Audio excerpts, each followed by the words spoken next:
ترکیہ کے لگاتار تیسری مرتبہ چنے گئے صدر طیب اردوغان جو کہ اپنے اقتدار کی تیسری دہائی میں داخل ہو گئے ہیں، انہوں نے اپنی جیت پر تقریر کرتے ہوئے کہا کہ یہ نہ صرف ان کی بلکہ ترکی کے 85 ملین شہریوں کی جیت ہے۔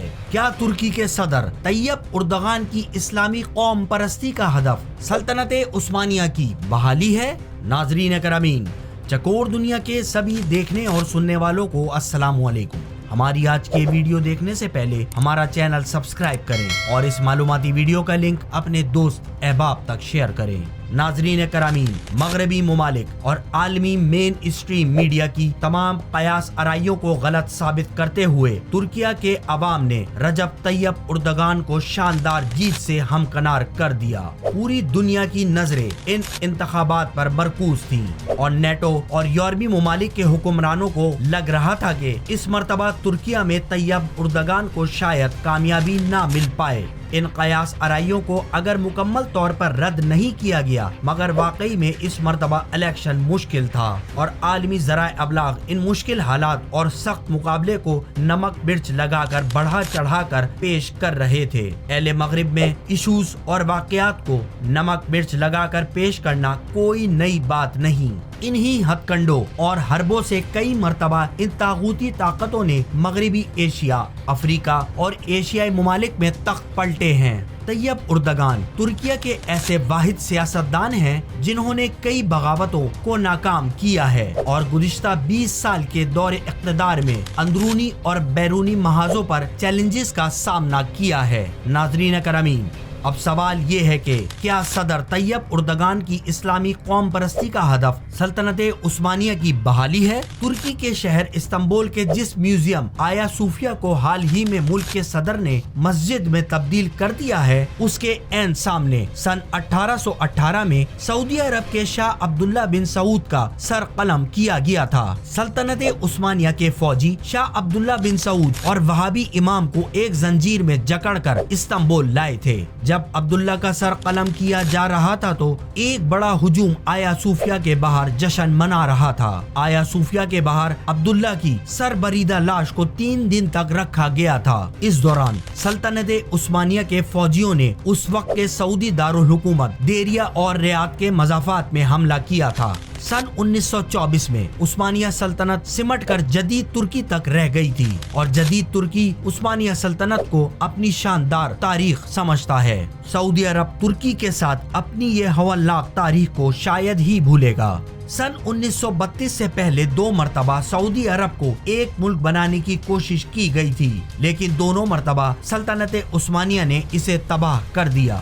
پہلی بار سن 1818 میں اور دوسری بار 1871 میں اسے تباہ کیا گیا۔ سعودی عرب کی تیسری کوشش اس وقت کامیاب ہوئی جب انہوں نے پہلی جنگ عظیم میں برطانیہ کی حمایت کی اور سلطنت عثمانیہ کو اس کا سامنا کرنا پڑا۔ اب ایک بار پھر ترک صدر طیب اردوغان سلطنت عثمانیہ کے ماضی کو زندہ کرنے کی کوشش کر رہے ہیں، جس کی تازہ مثال آیا صوفیہ ہے۔ اردوغان کی اسلامی قوم پرستی اور سعودی عرب کو روکنے کی حکمت عملی بیک وقت چل رہی ہے۔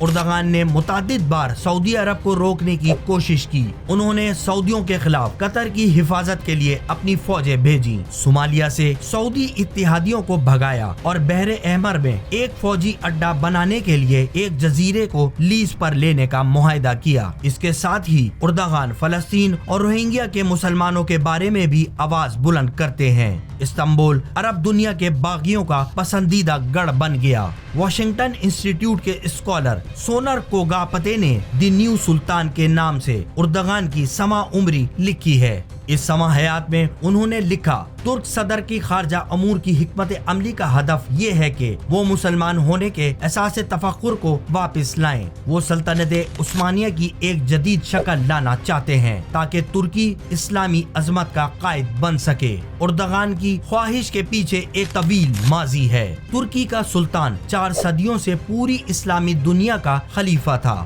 ان کی مذہبی قیادت کو سلطنت عثمانیہ کے باہر کی اسلامی طاقتیں بھی مانتی تھیں۔ پہلی جنگ عظیم میں برطانیہ کی مدد سے عرب میں سلطنت عثمانیہ کے خلاف بغاوت ہوئی، جس کے بعد مکہ مدینہ ان کے ہاتھ سے نکل گیا۔ 6 سال بعد سن 1924 میں خلافت کا نظام ختم ہو گیا۔ اردغان کا نیا ترکی سعودی عرب کے لیے ایک چیلنج ہے، کیونکہ یہ متبادل اسلامی نمونہ پیش کر رہا ہے۔ اس سے سعودی عرب کے وجود کو خطرہ ہے، کیونکہ ترکی اسلامی اور جمہوری دونوں ہی ہے۔ اس سب کے باوجود یہ بھی حقیقت ہے کہ اردغان ایک جمہوریہ پر حکمرانی کر رہے ہیں، جہاں پارلیمان ہے، اپوزیشن بھی ہے اور سول سوسائٹی بھی ہے، جبکہ سعودی عرب میں ایسا کچھ نہیں۔ گزشتہ کچھ سال قبل سعودی دبدبے والی اسلامی ممالک کی تنظیم OIC کو چیلنج کرتے ہوئے کوالالمپور میں ایک اجلاس ہوا، جس میں ایران، ترکی اور ملائیشیا نے پرزور شرکت کی، لیکن سعودی اتحادی ممالک نے پاکستان کو اس میں شرکت کرنے سے روک دیا تھا۔ اردغان چاہتے ہیں کہ وہ سعودی دبدبے کو چیلنج کر کے اپنا سکہ جمائیں۔ انہیں لگتا ہے کہ OIC اسلامی ممالک کی آواز نہیں بلکہ سعودی ثوابدید کو پورا کرنے کا ذریعہ ہے۔ اردغان OIC کے متوازی ایک تنظیم بنانے کی کوشش کر رہے ہیں۔ اس سال ترکی جدید جمہوریہ ترکی کی 100 سالہ سالگرہ منا رہا ہے۔ اردغان نے صدارتی محل سے تقریر کرتے ہوئے کہا کہ ترک تاریخ کے سب سے اہم انتخابات میں سے ایک میں آپ نے ترکی کی صدی کا چناؤ کیا۔ یہ وقت متحد اور اکٹھے ہونے کا ہے۔ اب یہ کام کرنے کا وقت ہے۔ ہماری اولین ذمہ داری ان شہریوں کی آبادکاری ہے جو 6 فروری کے زلزلے میں تباہ ہوئے تھے، اور اس کے ساتھ لوگوں کو بہتر زندگیاں حاصل کرنے میں مدد کرنا ہے۔ انہوں نے اپنی تقریر کے دوران مہنگائی کم کرنے کا بھی وعدہ کیا۔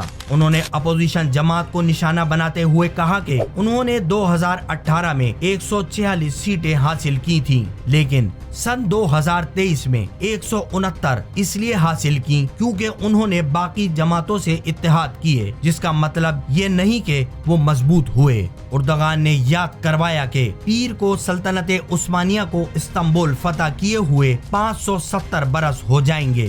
وہ ہماری تاریخ میں ایک ٹرننگ پوائنٹ تھا، جس نے ایک صدی کو ختم اور ایک نئے باب کا آغاز کیا تھا۔ مجھے امید ہے کہ یہ الیکشن بھی ویسے ہی ایک ٹرننگ پوائنٹ ہے۔ ناظرین کرامین، اب دیکھنا یہ ہے کہ آنے والے دور میں دنیا کو طیب اردغان کون سا سرپرائز دینے جا رہے ہیں۔